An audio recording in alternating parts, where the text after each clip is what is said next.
plus 200 to win the Heisman before the season started. And welcome back to latest and greatest episode of the Shaving Points podcast. My name is Jayden May, joined as always by my co-host Quentin Crisco. How we doing that, Quentin? Doing good, man. It is here. It is finally here. NFL. We have arrived. Week 1. This is what I wait all year for, man. This time right here, and I'm Your excited. birthday weekend? Yeah, it's really God let me know early that I would care a lot about football. Yep. Because every year, your birthday, opening weekend, same weekend, like it always works out. Your birthday is actually Sunday, right? So yeah, it's usually Sunday slate. or Monday. Like it works out. Sometimes it's Saturday, but it's usually not during the middle of the week for some reason. Either that or I just forget those ones because they don't matter. Yeah. So happy early birthday to you. Thank you. So how do you feel now that you're an Eagles fan going into this season? You feeling pretty stoked up for your boys in green? Man, so people ask me a lot if I'm gonna become an Eagles fan now that I'm in Philly, and I'm like fucking crazy. I'm like, if they were bad, I would probably root for them like more than I will now, because it's like I just feel like I'm jumping on the bandwagon at like the high point, and it's just like it doesn't feel right. It feels dirty. It's not like you didn't jump on the Cowboys bandwagon when you lived in Dallas. No, but I had too many Cowboys friends who like always talked crap to me about the Cowboys, so like that was a little different. I never did that. No, you weren't one of them. You weren't. I'm a realistic Cowboys fan. Yeah, no, it was more the people who would just walk up to me and be like, "Oh, so you're a Bears fan? Bears suck. Cowboys are way better." And it's just like, well, nice conversation, friend. Bears have been to 3 times as many NFC Championship games as the Cowboys in their lifetime, probably. If you're including championships before the merger, yeah. NFC in my lifetime. In my lifetime. Okay, you're right. In my lifetime, yeah. They've been to 3, right? 2. I thought they went to 1. I thought they went to 2 with Grossman, then 1 with. No, they only got to 1 with Rex. They only got to 1 with Rex, 1 with Jay. Yeah. Oh, okay. Okay, so you've only been to twice as many, so right on your heels, buddy. Just 2 years away. Just 2 years. It's always just 2 years away. Oh man, I'm so excited for this week. And now Travis Kelce may or may not be hurt, but I have a question. We can start a new segment. It's nobody's ever done it before on the internet. It's called "Am I the Asshole?" Oh, okay. So, am I the asshole for? I'm the commissioner of a league, and I have it set to where if you drop a player, they don't hit waivers, to prevent people from, like, if you need a quarterback, add dropping at the end, yeah, add and drop, yeah. So I have it set up to where you can immediately pick somebody up that's dropped, but I also have an IR spot available that you can put somebody in your IR spot, but you can't pick that said IR player up off of waivers and add them directly to your IR spot. So if you want somebody that's on IR, that's a free agent, you have to drop a player to then pick up said free agent. That's like standard.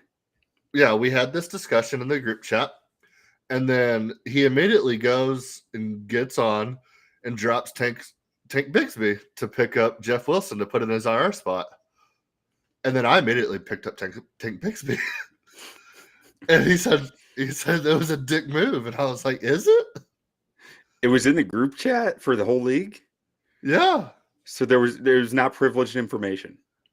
No, not privileged information, for one. And for two, if it was a true waiver system, the guy would have had to clear waivers anyway, and anybody could have picked him up at that point. And I did wait like a whole 2 minutes to let him try to but He he was wasn't just too hustling. slow. He wasn't Yeah, hustling. and I had Rico Dowdle on my team, and I was like, I'll go scoop up Tank Bigsby, and that's what I did. And he called me a dick. So, am I an asshole for that? I don't think so. I mean, I No, either. but I hate the rule that you have to drop a guy. You can't add someone straight to your IR spot, but that's standard. Like that's every league I'm in with IR spots. That's the way it works. He said I've lost supposedly he players can. that way before. Yeah, supposedly he said he could do it in his ESPN league, but I don't know about that. But You kidding me? anyway, ESPN's infrastructure is held together by Scotch tape. There's no way yeah. they're letting you do stuff like that. And my thing is the IR spot was there during the draft, so it wasn't like. I mean, you could have just drafted him as soon as the draft is over, put him on your IR spot, and then go and pick somebody else up. Yeah, I always forget about it. I always forget I have the IR spot during the draft, except for like the slight occasion I don't. Yeah, like this year when you sniped me out of Kyler. I thought you were going after Mac Jones, man. I was like, a good thing you didn't say Kyler because I'm taking Kyler. But yeah, no, I just that was just a quick am I the asshole? I thought I was. I mean, everybody in the group chat was on it. It was about 30 minutes after our draft. The group chat was popping. Like so, and like I said, I waited a good 2 minutes. Yeah, I mean that's 2 minutes is. I think that's fair. And I wanted rule. Bigsby. You passed the 2 minute rule. And I wanted him. I mean, he had other guys on his he had he has Jake Ferguson on his bench. And I'm like, nobody would have picked up Ferguson. Yeah, what is the wide receiver or like running back limit or something? He might have had to hit that. No, I don't have them. Oh. I don't have one. I don't have any limits on positions. That's why in our sleeper league that we're in, some guy took 6 tight ends or 4 tight ends or whatever the fuck it was. That's just how you win. Corner the market. Corner the market. Yeah. But no, yeah. Yeah, he could have easily dropped Jake Ferguson. And I think he has 3 tight ends too. And that's what I told him. I was like, you could have dropped him and nobody would even thought of picking him up. I'm like, you dropped a pretty valuable handcuff that might get a lot of reps. Yeah. Like with how up and down ETN was last year, like I think Jake Bigsby has some real value. Yeah, and I have ETN in that league. Yeah. Oh, yeah. So, I mean, yeah. Now, I don't think that makes you an asshole. I think it just makes you opportunistic. That's what I said. I said that's the game, player. But, all right. Well, now that we're done with that segment of the week, time to move on to my favorite segment is where does this lose? And we'll go through our bets and we'll explain it to y'all why we're going, unless we're on opposite sides, we're going to win every bet this weekend. You can't convince me otherwise. I have I forgot the word. I mean, I'm so bad with words sometimes. I've curated the perfect gambling board for this weekend, both college and NFL. And I might just do like a 15-team parlay for $1,000 to win like $1 billion. You'll put them into bankruptcy. Take them out. It was so funny. Did you see that tweet that went like mega viral last year? Where it was like the U.S. economy is like $127 million in debt or whatever it was. Like, why don't they just put all of that on Chiefs money line? It's not a bad strategy until they lose one game that you don't expect, and it's just like. And instead of being in debt to China, we're in debt to Caesar's Palace. I don't know what's worse. But yeah, it's okay. They'll set you up with a line of credit, and the country will be fine. Yeah. No, I would love to see it. But all right, let's do it. First game of the week: Kansas City, Detroit, 2 of the biggest contenders in both conferences.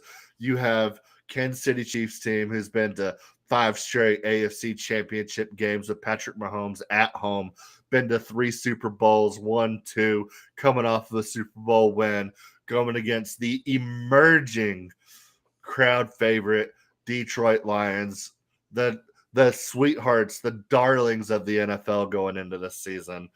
We got what is the spread right now? 4.5, Yeah, and I a think that's right. total of 52. What are you doing on this game? Over 54.5. 50. I have it 52.5, brother. As of I like got 5 it at minutes ago. 54.5 as of like 6 hours ago. So evidently there's a man. better number out there. Take it. Yeah, I have over 52.5. I put it in at maybe 10 minutes ago. That I makes just sense. double checked. Kelsey news. Like I think I took that like maybe Kelsey, maybe more news came out. I don't know. But either way, I don't really care. Kansas City's defense is without Chris Jones. I don't think they're going to be the same. Detroit's defense is so much new, especially in the cornerback position. I'm skeptical how good their cornerbacks actually are. Like, I don't know if the guys they brought in are all that good still. They're probably better than last year, but like I think it's closer than people want to realize. So I think it's points. And I mean, Kansas City's defense, even with Chris Jones, never really starts showing up until around week 8. Until they need to. And I mean, you have two quarterbacks who are going to be competing for MVP this year. I had the exact same thing. I have the over. I liked Kansas City to cover the number until the Travis Kelce news came out. I just think he's so important to that offense. And I think if it's a close game at the end, I don't know who they can rely on to go out there and make a big play for them. I mean, like we said in the offseason, one of these guys has got to step up for him. But without Travis Kelce, I could see this being a very close game down to the wire. And I'm not comfortable taking Kansas City laying the points without for sure knowing that Kelce is going to be good to go. So, yeah, I love the over here. You want a fun prop on that game? Justin Watson anytime touchdown. Andy Reid loves some fun Justin Watson stuff. Just like randomly, like, this guy's just like my trick play dude.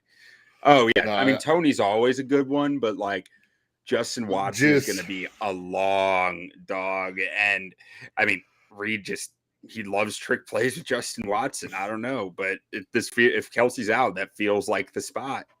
If Kelce's out, take Jerick McKinnon's over for receptions and yards. Yeah, I can see that.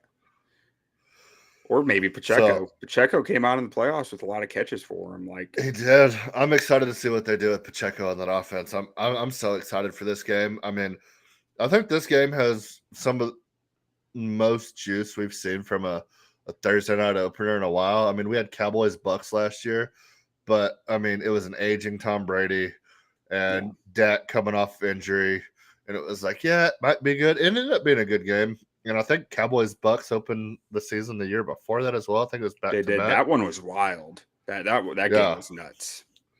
But yeah, we had back to back years of Cowboys Bucks, so it's nice to get some new blood in there. I like it. So I love this game, and I am so excited for it. And we're 48 hours away. Yeah, we're right on the eve of it. But yeah, I'm taking the over on that one. As are you. So when we're on the same, especially when we're on the same over, good things happen. Yeah, I mean, I don't like overs. I'm more of an under guy. They're more fun than the unders, but what's ultimately more fun is winning the bets. So I'm more of an unders guy. All right, we'll go on to our next game here. Carolina at Atlanta, the Dirty Birds. Atlanta fans hate me. They're going undefeated. Okay, Bijan's going to rush for 47,000 yards. Drake London is going to catch 86 touchdowns. Kyle Pitts is going to have 137 catches. All of this is going to happen. But what's going to happen before any of that? Panthers are going to go into Atlanta and beat them in the Dome. I got Panthers +3 in this game. I stayed away. If it was 2.5, I would have probably been on Atlanta. But at 3, I don't see the point. I'm skeptical of a lot of what Carolina has right now. Like I don't know how well offenses can function in today's NFL without wide receiver talent, and I'm just very skeptical of their wide receiver talent. And they've had Adam some O Thielen. line issues throughout camp. Yeah, they got 47-year-old Adam Thielen. Great, he's gonna run a hitch route in 10 seconds. Do you know how? Did you watch his preseason? I mean, I know it's preseason, but he looked good. Yeah, I'm not. I don't know. He's one of my favorite. He's one of my favorite fantasy sleepers. I need to see it from him before I'm going to believe it and bet on it. So, what about Jonathan Mingo? You don't like Jonathan Mingo? Not as a number. Like, I mean, maybe as number 3, but not Who's as that number tight 1. end they got? They got Hayden Hurst, right? You don't like Hayden Hurst? Am I correct on that? What's he on his 4th team in 5 years? Like, yeah, not really. Remember when none of these guys do anything for me? I'm not. Remember when Baltimore took him in the first round? Yeah. Was that this? I think they got a first round pick for him after that too. Which Did they? Nuts. That was the same year they took Mark Andrews too. So I think they doubled up on it. I thought Andrews was already there, maybe, but yeah, I mean, it might have been a year after then. If you take 2 and hit on 1, I mean, it doesn't matter if you hit on the first one or the second one, as long as you got the guy. Yeah, but so I mean, I don't, Carolina's defense. I do like some of what they got on defense, but I mean, I just think Atlanta's a bully. Ron Burns, they're going to bully the hell out of you. I mean, ultimately I think Atlanta's going to lean on the run like crazy because that O line is just a railroad. Yeah, and they got Master Bates. Yeah, like they added a lot of talent in free agency this offseason. And so week 8, some of that talent on the D-line might be hurt, might not be playing, but week 1, that's going to be when those guys are at their best.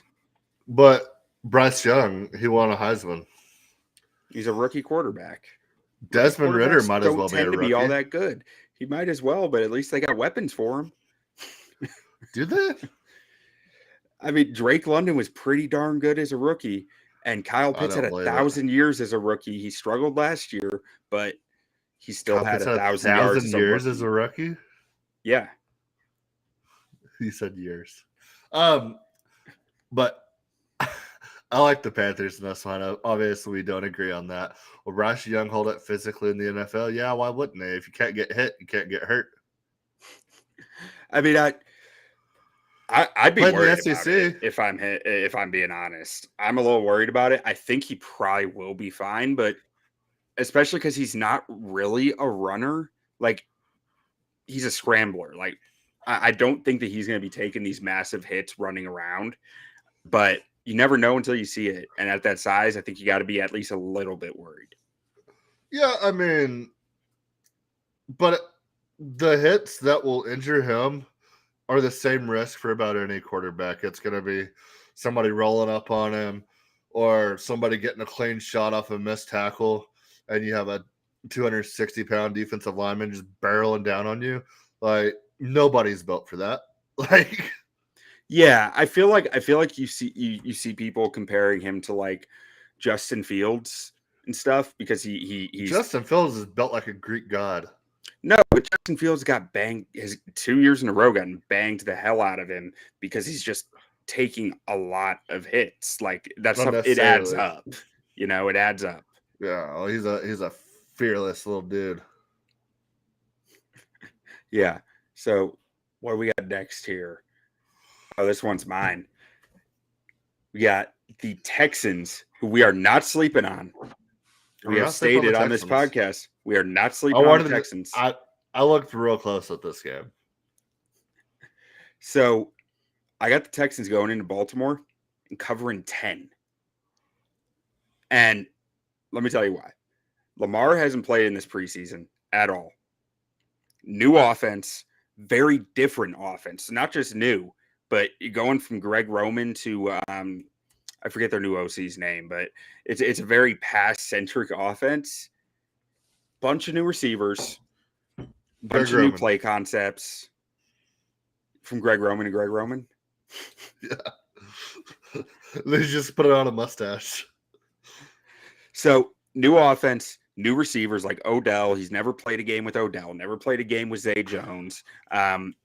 Say Flowers. That offense is going to be Zay Flowers. He's never played a game with Zay Jones either, so that point stands. That's true. Zay Flowers. And the offense, I just don't expect it to be lights out. Like, I think Baltimore's going to win this game without many issues, but I don't know that they're going to score a ton of points. And I think you're going to see Houston fighting like hell for their new head coach bump with DeMeco Ryans in there. DeMeco Ryans seems to be loved by everybody.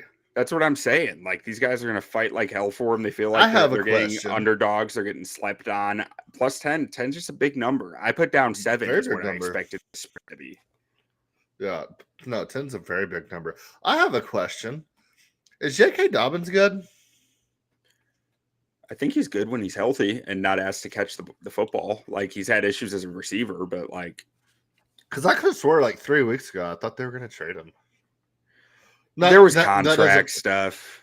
That doesn't mean he's not good just because they were going to trade him, but I felt like but I mean, Swift, I guess, has had injury issues too. But looking back on that draft class, DeAndre Swift, J.K. Dobbins, Jonathan Taylor, a lot of hype. Who else is in that class? Is that Miles Sanders as well? Was it? But I think so. Or Saquon. It was 2019. 2019 was Sanders. It had to be 2019, yeah, because I think Saquon was 18.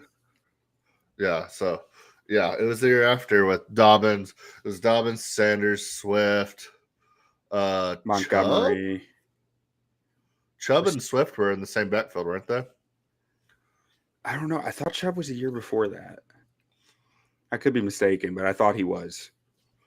I thought they came out the same year. But maybe I'm thinking of was that Sony Michel and Chubb that came out at the same time? Yeah, I think it was. Because the Patriots passed on Chubb and took Michel. Yeah. Patriots and their horrible drafting. They just get credit for drafting Tom Brady in the 7th round. But no, I tend to agree with you on this. I want to see a game from Houston before I bet on them. And I know it's a big number, and I know it's the NFL, and it's hard to win by double digits in the NFL. But I just feel if they were playing any other team, I'd probably do it. But it's just a Harbaugh coach team at home. I feel like that's just a bad situation for a rookie and CJ Stroud, who looked to struggle a little bit at times in the preseason, but when he shined, he looked incredible. But definitely had some decision-making issues on a couple of his throws. And I think that Baltimore defense can definitely take advantage of that. So for that reason, I'm staying away from it until I just see it for 1 week. But I do love the bet.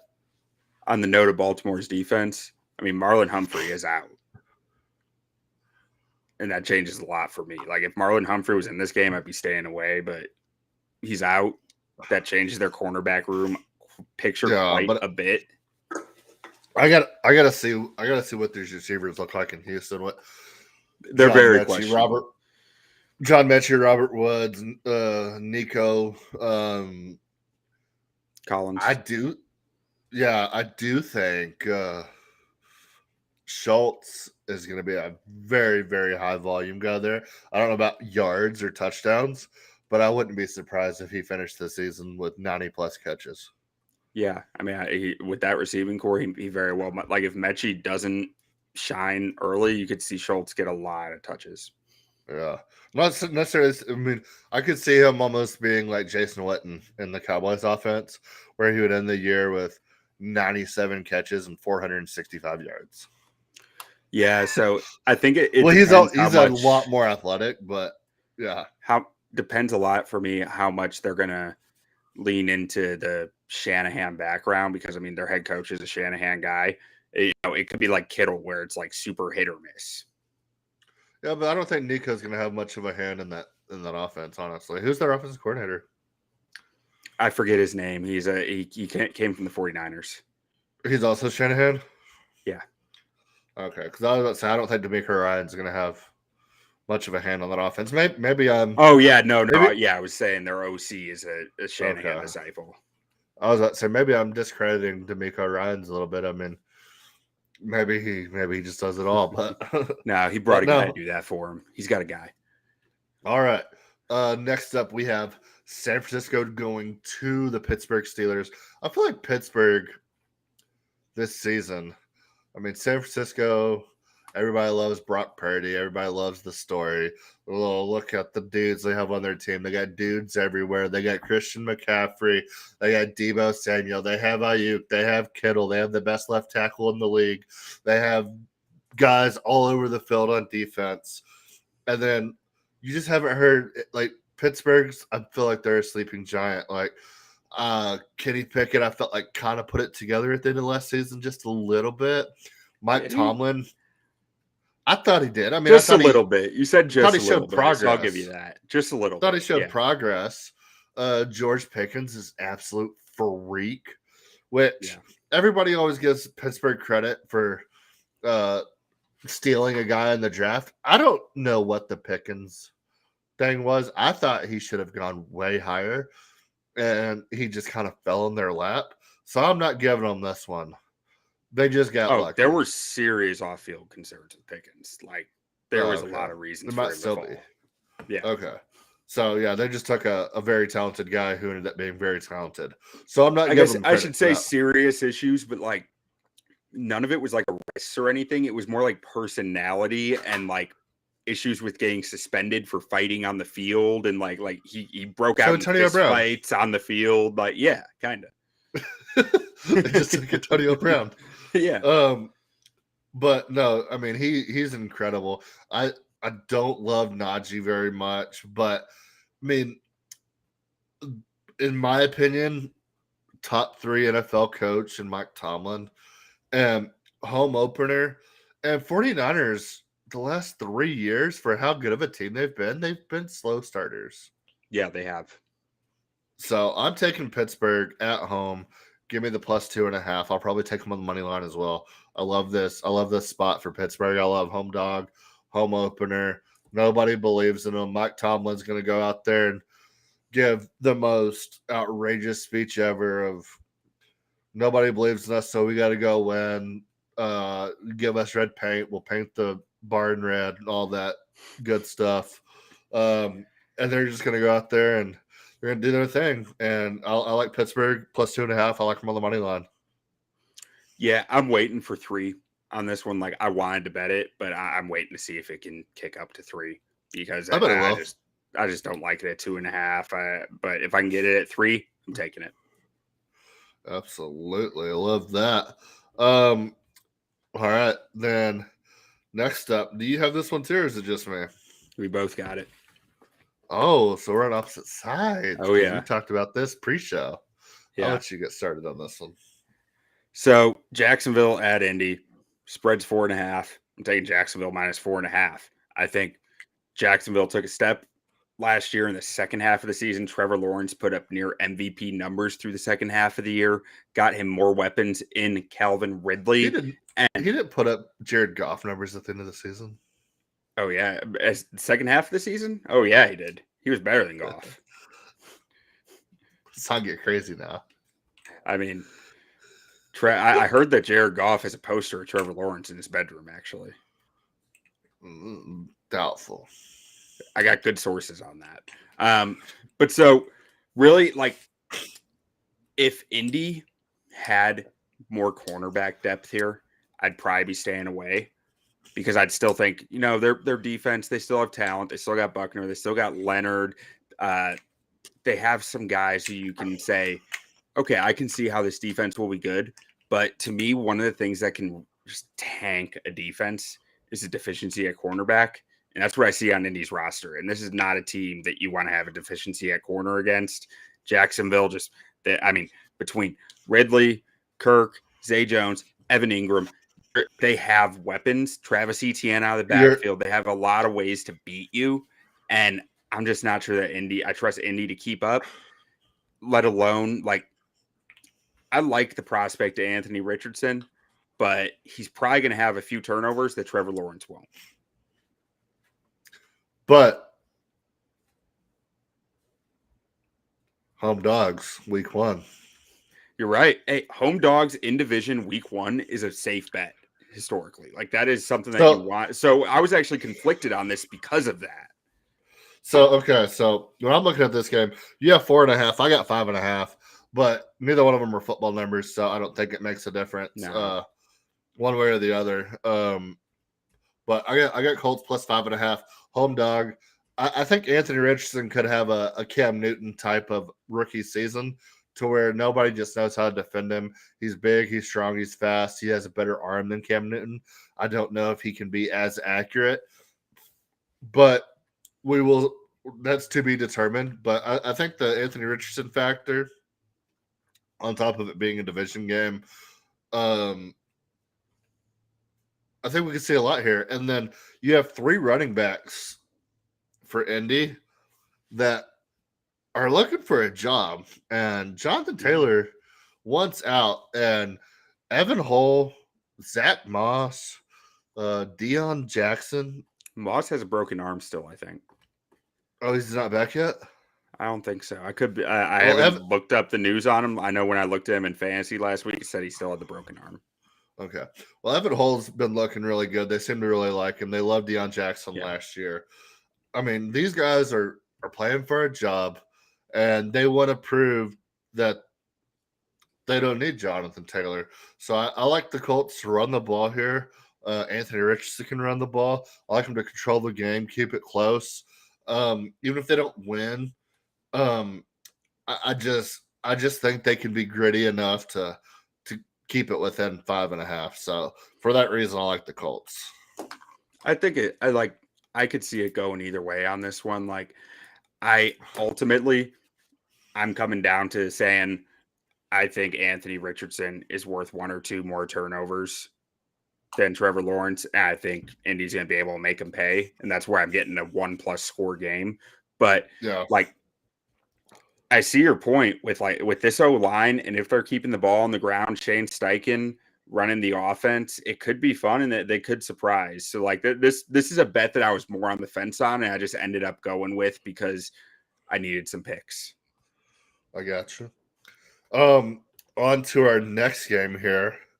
We have your Green Bay Packers versus the Chicago Bears. Yes, sir. Do you have this game or is it just me? Oh, it's just you. I am just me. I am staying away from that. Don't you put that evil on me, Ricky Bobby. I'm out. So on this game, I don't like either side. I do love the total here, 43 points. I love the over. I think the Bears adding DJ Moore and adding some weapons to that offense, and Justin Fields coming into year 3. I think the Bears will be able to score points, and maybe the Bears defense is much better, much improved from last year. We'll see. But I think Justin Fields can put up 28 points pretty easily. So I think Packers are going to be good enough to cover the rest of that. So I love over 43 here. Not necessarily saying I think it'll be a shootout, but I think that Bears offense can score 4 touchdowns. So I just need a little bit of points from the Packers. This is a weird, this line doesn't make sense to me. Because what do you the Bears were 2.5 point favorites when I looked at it, I think. I didn't even look at the odds, honestly, or the spread, honestly. 43. So Chicago -1 right now, according to PFF. Total 43. So you're saying a 22-21 game, 23-20. I just don't know how you get there. Because either if you're saying that because the big issue with the Bears is defensive line. Can they stop the run without adding extra bodies in the box? If they can't, Green Bay is going to score at will. If they can, I don't know that Green Bay. I mean, they'll score, but Yeah. like it's going to be very low. So it's like then you're talking a blowout, but the spread's only -1. Or if they're scoring at will, how can the total be 43? Like it just doesn't No, add I up love the for over. me. I'm staying the hell away because every time I think I love a Bears over, it bites me in the ass. So I'm just I told you I'm not going about to be the bad luck on this one. I told you about my buddy's parlay 4 years ago, right? Probably, but I don't remember. I think I said it last year on the podcast. So I had a buddy. He actually lives here in Midland now, but I think it was week 1 or 2. He took a 10-team parlay, all overs, every single over hit. The Bears Colts was the night game. It was like $70 parlay to win like $195,000. And we get to the Sunday night game, and the Bears Colts total was like 32.5. It was so ridiculously low, and they never even sniffed it. It was the last leg. That's what I'm saying, man. I can't do it anymore. Like I need proof again. And last year I thought I got over it. And like, cause I won a bunch of money on Bears overs last year, but like, I don't know. I'm just too scarred. I'm too scarred from the like decade before last year. So, and now I'm just with this one. I just don't like if the Bears stop the run. I'm not sure Jordan Love's putting up very many points. And then I'm asking, are the Bears scoring 30 plus? Like, I don't know. I think Jordan Love's going to be better than people think, but I don't think he's going to be as good as the Packers want him to be or need him to be. I think he's just going to be a very fine average quarterback. I don't know about that. Like, I think he's capable of it with the right time. I honestly think the Packers are putting him in a terrible position to succeed, and it's probably going to mean his career. Yeah. So I have a question. So the top 2 quarterbacks coming that are going to be draft eligible next year, both going to be true juniors. Yeah, that kid from Duke, right? Yeah. No, Drake May. I mean, Shedeur Sanders as well now. But Drake May and Caleb Williams. Drake May seems kind of like a hard, rugged guy. But if the Packers end up with the number 1 overall pick, you think Caleb Williams just says, fuck it, I'm going back to USC. I'm making probably close to $10 million a year here. Yeah. I mean, it's pure speculation, but I think with how much money he's probably making there, I mean, I don't know Caleb Williams. I don't know if he likes the middle of nowhere. Like, you know, I mean, he did go to Norman, Oklahoma for a year. He went to Lincoln Riley. Yeah, he did. But like, I don't know. You know, I don't know for a fact that he wants the bright lights. But if he's the guy who wants the bright lights, he might just say, screw it. I'll stay in Southern California for another year. It's not about wanting the bright lights. It's about not wanting to go to Green Bay. There's a difference. Oh, hey, I completely hear you. I have theorized this to multiple people, but I have a hard time jumping on a mic and saying that it's true because I don't know the guy, you know? No, I don't know that. I'm just saying, like, I don't like you said it was about the bright lights. I don't know if that would be the issue. Yeah. I probably worded that wrong, but yeah. Just the issue is like, do you want to go spend your career in Green Bay or spend another season in Southern California where you have a chance to compete for a national championship? Maybe go get yourself another Heisman, still make your money, and then maybe go somewhere else that has an indoor practice facility or that doesn't play in a million-year-old stadium. Like, I understand Lambeau's historic and everything, but like, it's a shithole.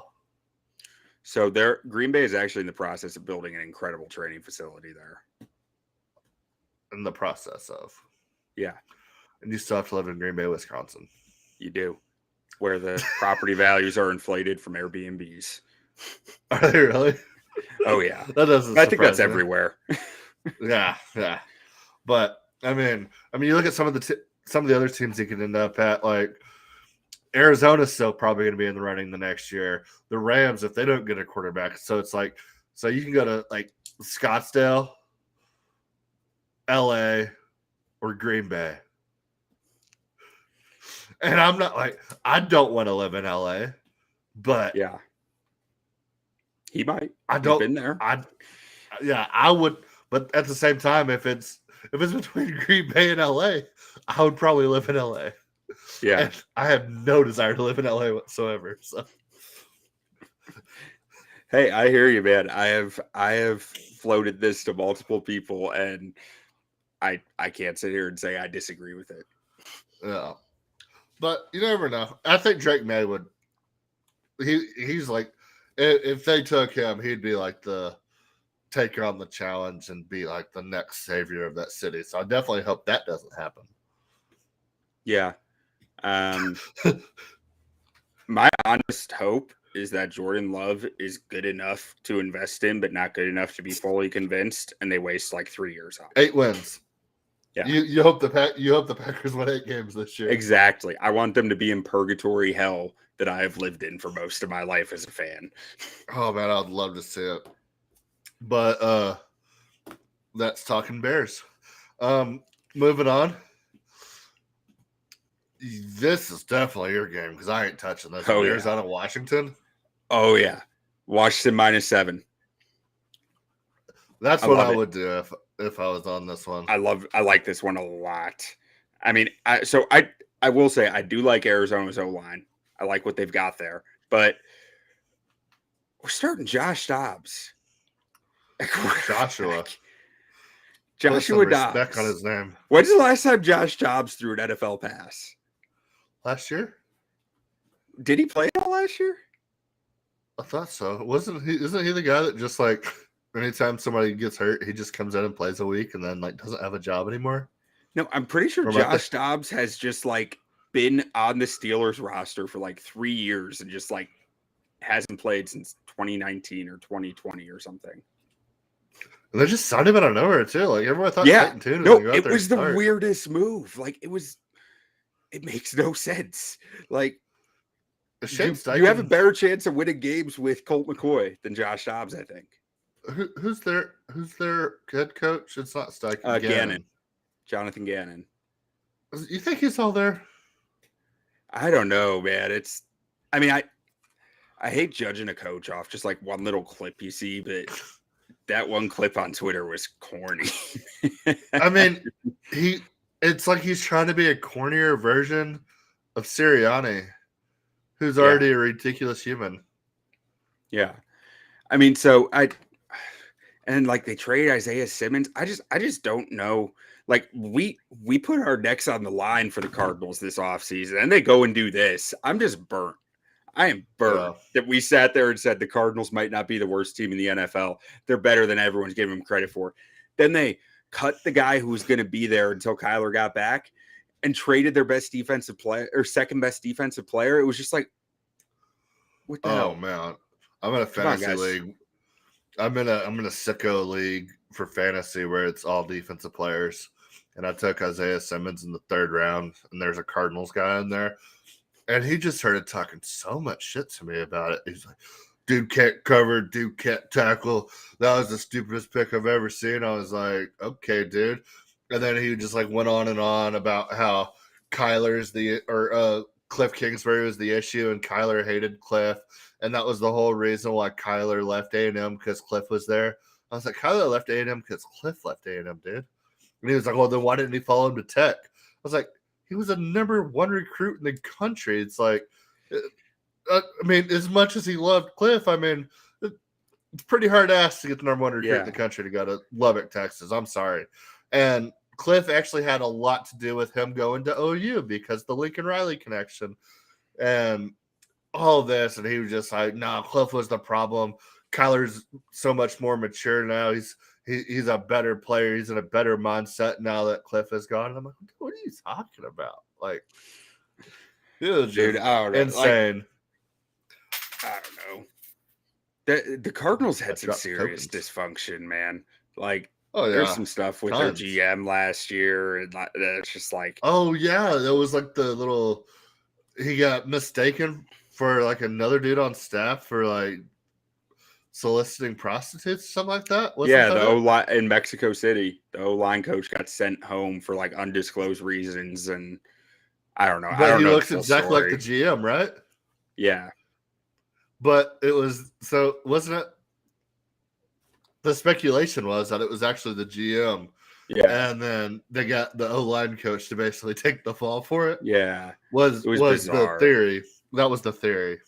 And that GM had been there through Josh Rosen, through like Yeah, was on his third head coach. Like it was like there was some serious dysfunction in that building. So like yeah, I don't know. I think Cliff's a solid head coach. I don't know if he's great, but like I think he's fine.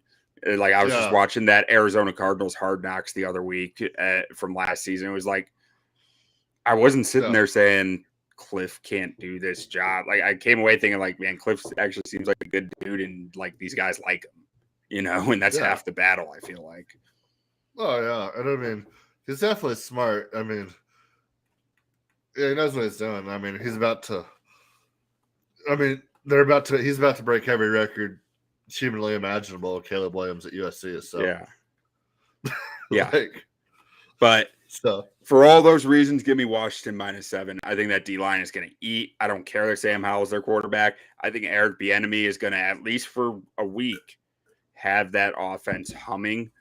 Like, I think the run game is going to be nasty. I think Antonio Gibson is going to catch a lot of footballs out of the backfield, believe it or not. I know Brian Robinson's there, but I think Antonio Gibson is Eric Bieniemy's fun toy. okay, I've been wondering about that backfield all offseason, and I've avoided it in all my fantasies because, like, I don't. I feel like one of them is going to shine. I don't feel like it's going to be as much by committee as people think it is, Yeah. but I just don't know which one it's going to be. I took both in multiple leagues just because I think Antonio Gibson is going to have a really nice year with Bieniemy calling plays. He's just such a versatile threat. I think that there's going to be some fun stuff. Are we sure Bieniemy's calling plays? Yeah, yeah. Now we are. We weren't before. You never know. But now You never know. no. It's actually it's Jack Del Rio. Yeah, that's what I'm saying. All right, we'll go on to our next one here on the list. We have the Philadelphia Eagles, Quentin's Philadelphia Eagles, Fly Eagles Fly, going to New England. Do you have this game? I do not. So I have this game, and I just have the total on this, and I'm taking under 45 in this game. I think the Patriots defense is going to be very, very good this year. I think the Eagles defense proved last year that they're a very, very good unit. They did lose a lot.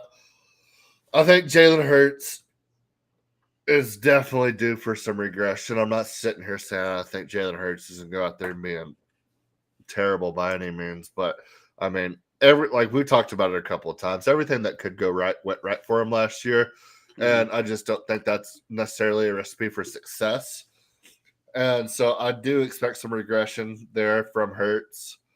And Bill Belichick had all summer to prepare for the Super Bowl runner-ups. Patriots are a team that's not getting a whole lot of love. Mac Jones has an offensive coordinator for the first time in his career. So I think this game goes under. I mean, these two defenses, they both. I mean, both good defenses have an all year to prepare for each other. I like the under 45 in this game. I thought about taking the under on this, like for a good bit. The only reason I didn't is because of Belichick's history against mobile quarterbacks is not good. But that's more against scramblers. I'm not sure I'd call Hurts a scrambler. It's more designed runs.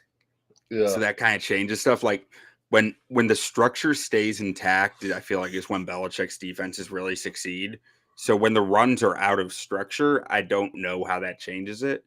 Versus like when they played Justin Fields last year and Fields went off against him, that was like Fields is outside structure, and there's no good answer for outside structure within the defensive calls that they had.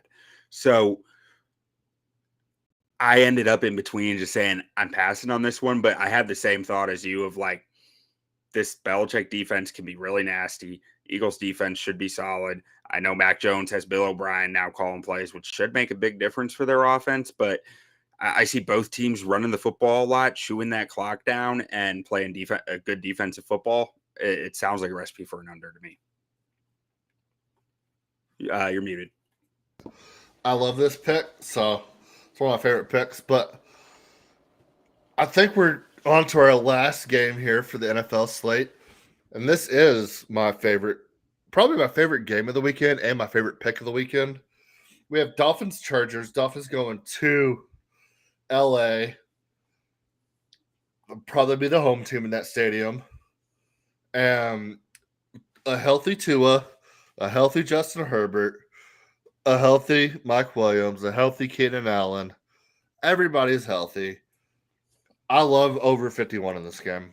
It's my second favorite over after KC Detroit. And then I also love Dolphins +3 in this game. Until the Chargers prove to me that they're not going to Charger, I'm going to fade them. So give me Dolphins +3. Oh boy, we got a fun one here. I'm with you. On both? Oh, I got Miami money line +138. Oh, yeah. I don't think Miami's a dog here. I don't think Miami should be a dog here.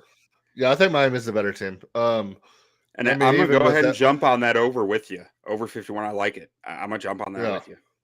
I mean, even without Jalen Ramsey, I mean, I still love the Dolphins in this game. I don't think Quentin Johnson is going to come out and do anything spectacular week one. I do think he could be a possible threat, but I mean, like I said when they drafted him, he's Mike Williams, and Williams is a. How did you keep going? Keep talking. Oh, I mean, Mike Williams is a proven commodity, and I don't understand how having two Mike Williams helps you out when you have Keenan Allen opposite of him. So I don't see a whole lot there. Eventually, we have to see some regression from Austin Eckler. Maybe we don't. Maybe he just keeps scoring 150 touchdowns a year. I don't know. But, yeah, I mean, I love this Dolphins team. Talent everywhere. The addition of Devon Achane, I love. Absolutely stacked receiver room. Like I said, a healthy Tua. Mike McDaniel going, I'm pretty sure he's from California, but going back home, all his family's going to be there. Be able to show out. Has Mike McDaniel been to the West Coast since he became a head coach? I don't think they went last year. Not that I can think of.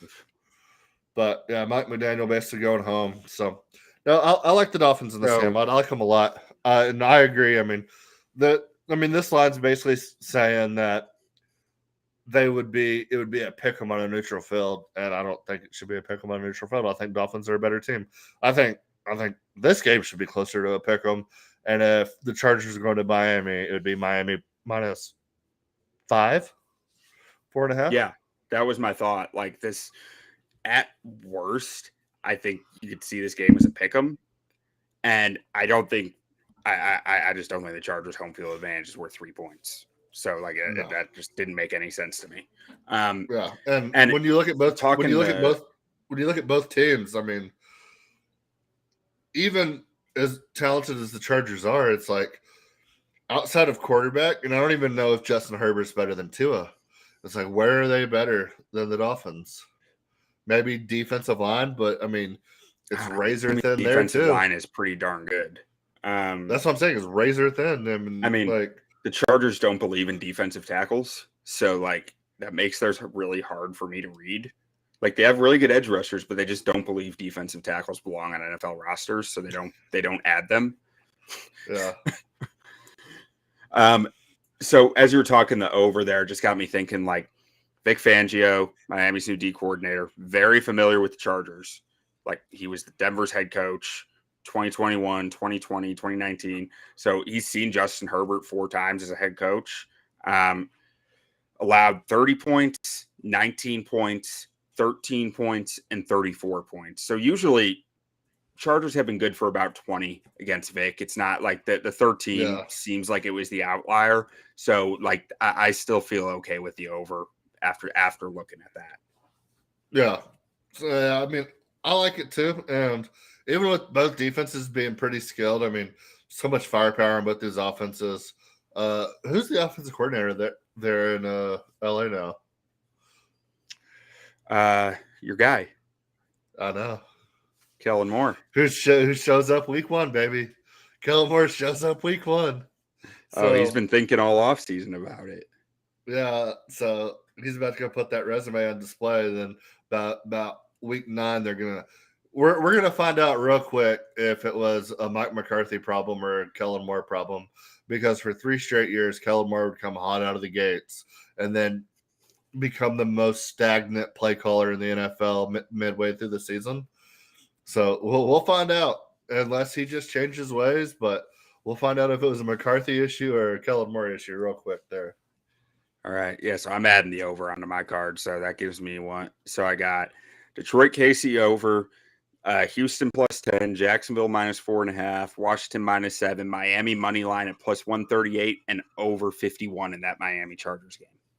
Love it. And then I have KC Lions over 52, Panthers plus 3, Colts plus 5.5, Pittsburgh plus 2.5, Packers Bears over 43, Dolphins plus 3. Take the money line with you at plus 138. Chargers or also Dolphins Chargers over 51, Eagles Pats under 45. Get it. And then I got guaranteed winners. I got a teaser for the people. Ooh, we're gonna tease the people in week 1. Oh yeah, 6.5 point teaser, teasing KC to plus 0.5 points, just straight money line. Washington to minus 0.5 point, so again straight money line, and Cleveland to plus 9 against Cincinnati. We didn't talk about that game. That's a scary game for Cincinnati, I feel like. I mean, I don't think it's gonna be a 2-score game. Cleveland just spent so much money on free agency. This is a make or break year for Kevin Stefanski there. Like Deshaun Watson needs to show something. That defense has a lot of talent now. Week 1, I think they're gonna be a tough out at home at the dog pound. Nick Chubb is very, very good. Yeah. So no, I like it. I like it a lot. And then we can run through our college bets real quick. We don't have to break down the slate or anything like that. Yeah. I'll just go through mine real quick. And if there's any that you want to dive deeper into, or just stop me. But first game I have Notre Dame minus 7 at NC State. Notre Dame has proven 2 weeks in a row now that they are primed and poised to make a national title run this year. I think this might be one of the best Notre Dame teams we've seen in a while. I don't think NC State's that good. Notre Dame has a very, very tough schedule, as we talked about in the offseason leading up to the season. So I think they have to take advantage of opportunities where they are the much better team, and they have done that weeks 1 and 2. So I think this is another spot where they're going to have to go lay it on, because they're going to have the resume to afford maybe a loss or two with who they have on their schedule. So I love Notre Dame minus 7 versus NC State. Next up, I have Utah minus 8 at Baylor. Baylor got the doors blown off of them by Texas State. And maybe they come back. Maybe Dave Aranda gets these guys in order. But Utah beat the dog shit out of Florida with a backup quarterback. They were more physical. They looked faster. They looked bigger. They looked stronger. And I would say Florida is a much better team than Baylor. And I know you never want to do like revisionist math where it's like, well, this happened, so this is going to happen. But, I mean, Utah did look dominant. And minus 8, I mean, I think Utah's more than 8 points better than Baylor. And I'm not scared to go into Waco. I mean, I talk about TCU having a high school stadium all the time. I mean, Baylor's isn't much more to write home about. And after that week 1 embarrassing performance, if Utah gets up early, I mean, that stadium's going to empty out quick, fast, in a hurry. So give me Utah minus 8 in that game. Next up, I have Texas Tech plus 6.5 versus Oregon. Texas Tech at home laid an absolute egg week 1. But if you watch the game, they were so much better than Wyoming all over the field. everything that could go wrong went wrong. That could be on the coaching, that could be on the players, bad mistakes. Maybe It's it on was a everyone. look-ahead spot. It's on everyone. And I don't want to get into whose fault it is or anything like that. They did lose to Wyoming, but they were impressive all over the field, except for scoring touchdowns and preventing third down conversions on read options. Like it, everything that could go wrong went wrong in that game. I think they're going to get up for this game. I think Joe McGuire is going to have this team up and ready to go. Lubbock's going to be freaking rocking. And this also feels like a line in the sand game for the fans of Joe McGuire. I mean, everybody's been on his side. Everybody's been behind him, rooting for him. They're going to show up this week for him. But if they go out and get embarrassed, well, man, like I don't know what's going to happen. But It could get ugly fast. And I'm rooting for Joey, but like, yeah, I think the fans show up this week for Joe McGuire and this Texas Tech squad. I don't understand the love for Tyler Shough so much. I mean, maybe Baron Morton just isn't showing anything in practice, but Tyler Shough looked really good in his first 11 pass attempts. And he didn't look bad the rest of the game. He's Taylor Potts. Yeah, he just wasn't getting the job done against a team that he should have been getting the job done against. So I don't know if his leash is shortened in this game, and I don't know if we're going to see a Baron Morton. But either way, I like Texas Tech plus 6.5. If Texas Tech handled business, this line would be 2.5, 3 at most, if not closer to a pick 'em. So, like I said, bad loss versus Wyoming, but I think Texas Tech is a better team than that. And I think you're getting real value there at plus 6.5. So next I have UT Bama. I'm taking over 54.5 in this game. Only because it doesn't make sense. Neither one of their offenses looked great in week one. Jalen Milroe didn't really do a whole lot. Texas offense didn't really look great against Rice. Wait, what did you say that was? Over or under? Over 54.5. I don't understand why the line's so high. So I'm taking it. Okay, that's where I was confused. I was like I respect it. That's one of the talk about sniffing out a rat. I mean, that's a rat line. Like Texas scored 30 versus Rice. Bama played Sisters of the Poor, and I think they scored 48. And then you look at this, and it's like 54.5. So Texas has to score about as much as they scored against Rice to hit this over. And you're just like,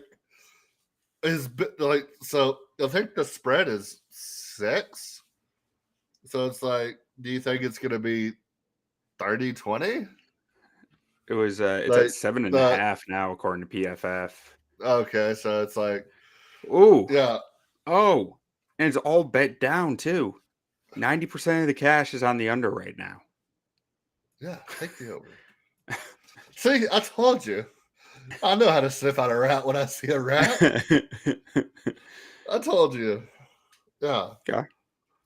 For that reason alone, I might even make it a 2-unit play at this point. Fade the public. Always. So my next one is my only 2-unit play of the week so far. I'm taking USC team total over 49.5. Until a team proves that they can keep USC under 50, I'm taking them. I might end up taking the total. I think the total is like almost 70 at this point for USC in this game. And so can Stanford score 20 points? I don't know. But I'm taking team total over 49.5 because I don't know who stops this USC team from scoring 50 at this point. So give me 2 units on that. And I'm just going to keep hammering USC overs until they make me stop. So the cows come home. Yeah. And then last game I have, maybe it's the hype train. Maybe it was the performance in week one. Still a lot of unknowns. But this is more against the team they're playing than them, but I'm taking Colorado -3 versus Nebraska. I don't think Nebraska's good. And Shadur Sanders broke a school record at 3 receivers over 100 yards. Travis Hunter playing 131 snaps with a pick, a touchdown called back, 10 catches, 128 yards. Shiloh Sanders, seems to be the forgotten Sanders son. All he did was have 11 tackles and 3 pass breakups, led the team in tackles, led the team in PBUs, and doesn't get mentioned. So let me give a shout out to Shiloh for that. Dion just seems like a damn good coach. Yeah. I mean, his players get up for him. They looked good. They didn't make a whole lot of mistakes. Like, they looked like a well-run team. Yeah, no, I mean, they're all transfers. I think I said after the game, like, if Dion keeps at this rate and starts getting, like, really good recruiting classes, because I know he had good transfer class, but really good recruiting class, like, he's going to go down as one of the best coaches of all time. Like, he just turned this program around overnight with 80 new players. Like, yeah. So Dion is, I mean, he's a proven guy that keeps receipts. I don't think he'll ever forgive Florida State for not even giving him an opportunity to apply. So you can basically throw them out the window. Do you think he stays at Colorado? I don't know. I don't know where he goes. Like, if I'm being honest, I think that he does stay there for a little while unless someone's just blowing him away and Colorado won't match, because Colorado gave him the shot, and I think he's a loyal guy. Well, not only did they give him a shot, they gave him money they didn't have, and they gave him revenue. They're revenue sharing with him. I didn't even realize that. I mean, yeah, I don't know that he's gonna leave anytime soon. He gets a percentage of ticket sales. He gets a percentage of merch sales, and they paid him I think it was $20 million extra that they didn't have. And then they just emailed the boosters and like, hey, we hired Dion. We can't afford him, so we need help. They did sign the contract and didn't have the money. They just wrote him a hot check. Like, they proved to him that they wanted him there. And he seems like a guy that respects that. And yeah, I mean, Colorado's cool. Boulder's a badass town. Like, I don't know why he would leave, but it's definitely not going to be to go to Florida State. Like, would he be petty enough to take the Miami job in 5 years? I don't think he would. I don't think he's going anywhere. Yeah. It'll be interesting. Maybe NFL would be the only thing I could say. That would be the only thing that I would think he'd consider, just for the next level. How good level. Is Travis Hunter? Fucking good. Like, so Travis Hunter was 50,000 to 1 to win the Heisman. 50,000. That's a $1 bet to win $500 before the season started. And I think now he's at the same odds as guys like Marvin Harrison Jr. and I think Michael Penix and a couple other guys. Yeah, he's at like plus 1,200 now. Insane. I mean, after the game he had, and like, he kind of has to be. So there was a stat like the last player to have 20 catches, 500 yards on offense, and 6 interceptions on defense was like Champ Bailey in a season.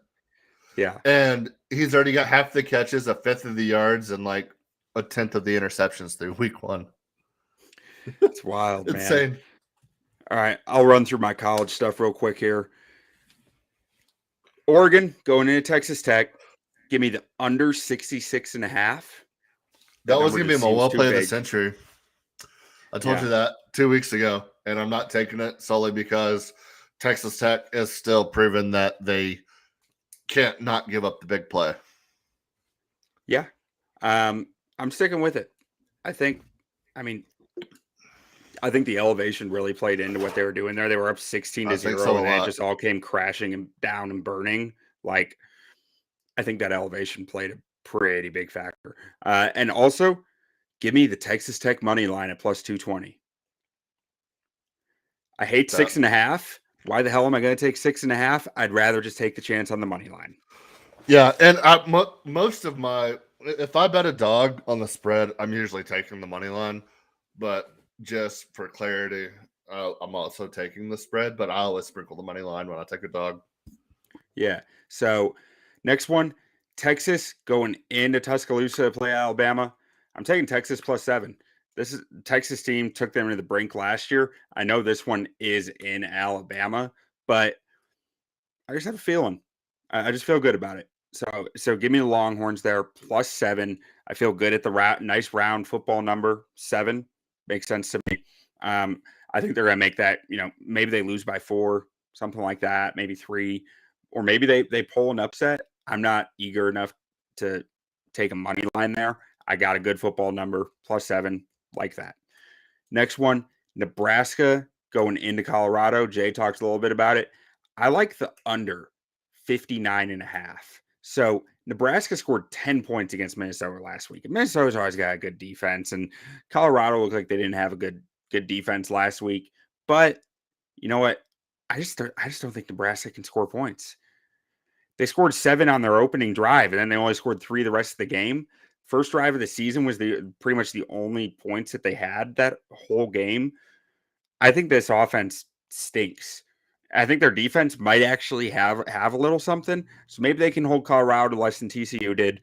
And I just think Colorado's probably going to beat them fairly handedly. But everyone's betting the over right now. Everyone's hyped up on Colorado. So give me the under. And then you're muted, by the way. But last one Oh, I love it. Last one here. This was a late ad. I just added this before the show, and I'm still skeptical on it. So I'm interested in what your opinion is. I'm adding it officially, no matter what. So Texas A&M going to Miami, Florida, not Miami, Ohio. Going to Miami, Florida. Miami is a 4.5-point dog at home, and Miami lost by 8 in College Station last year. Switching it over in Miami now. A lot of the models have these teams ranked almost identically. Is this a rat? Am I crazy for taking Miami plus 4.5 at home? I thought you were going to take A&M, and I was going to say you're crazy. So maybe, I don't know.